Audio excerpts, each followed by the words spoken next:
Hello and welcome to week 5. This week we are going to be painting flowers using watercolours.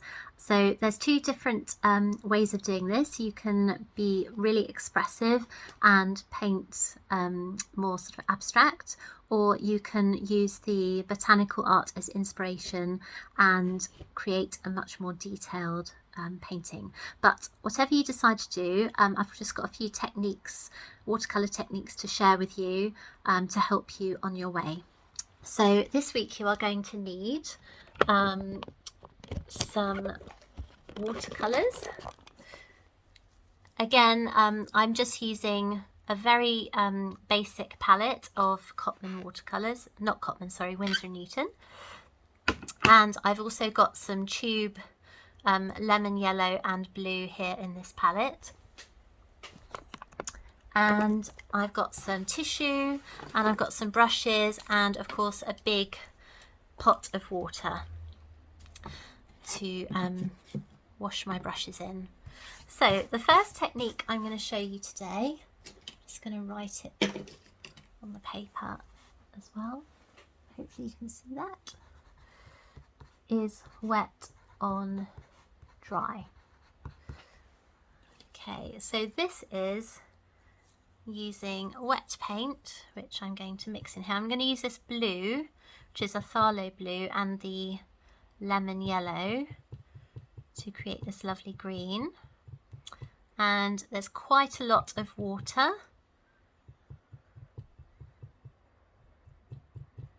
Added to the paint. And this is wet paint onto dry paper. So as you can see, you can spread the paint out, get a nice clean line and leave it to dry. It's very tempting to fiddle, but don't, because it can spoil it. So just leave it there. Right, now I'm going to show you wet on wet.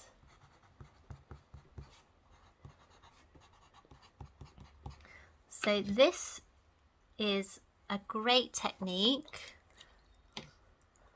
for allowing the colours to blend themselves on the paper. So I'm going to do another leaf shape here, and you might not be able to see this, but I'm just putting down water on top of the paper. I might just, if I hold it up, you might just be able to see the sheen in the light.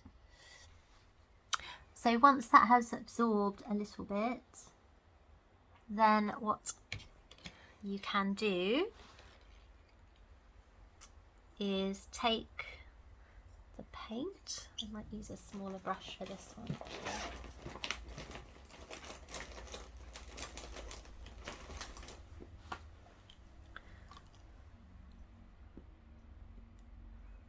And I'm just going to drop it in. Can you see how it just spreads on its own?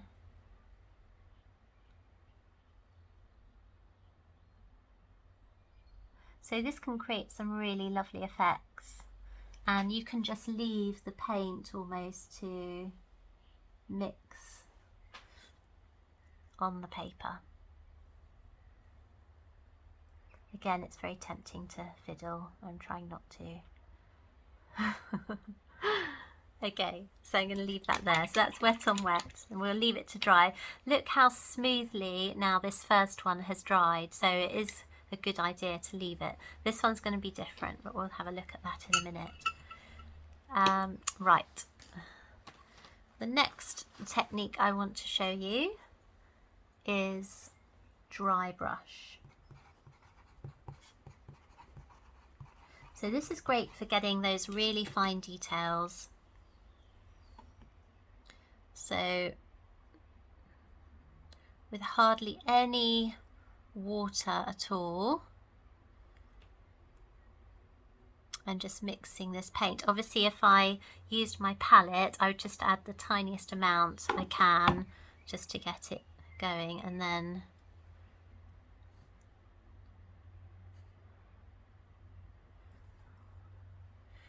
with a very thin brush you can then, it's almost like drawing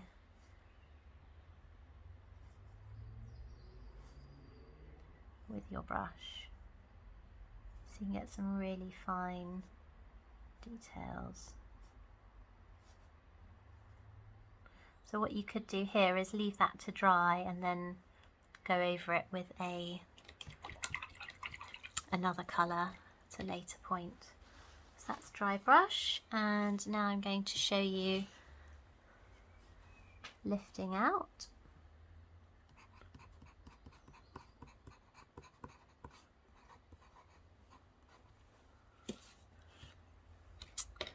So you might want to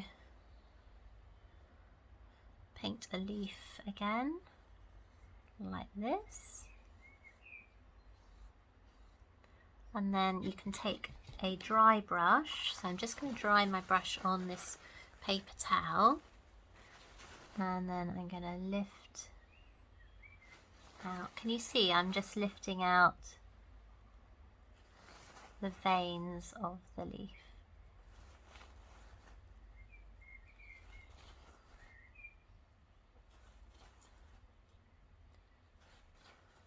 And I'm drying my brush every time I take it off the paper. There we go. And another technique is also, you could just actually tear a piece of paper off, tissue, and just dab here and lift some of the paint off. So that's called lifting out. And then the last one I want to show you is damp brush.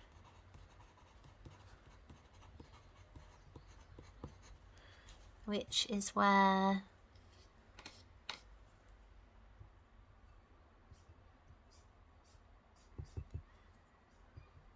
you put your watercolour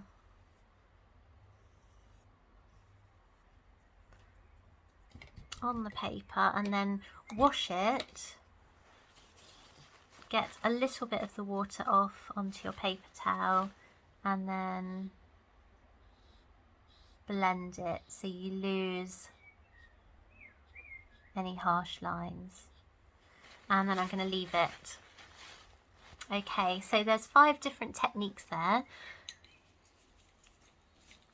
that you can use when you are creating your beautiful flower painting. Also, what we haven't covered is glazes. So I'm just going to, hopefully this is dry now, I'm just going to show you. Let me just check. Has all been absorbed. I'm just going to go over that with a much lighter green.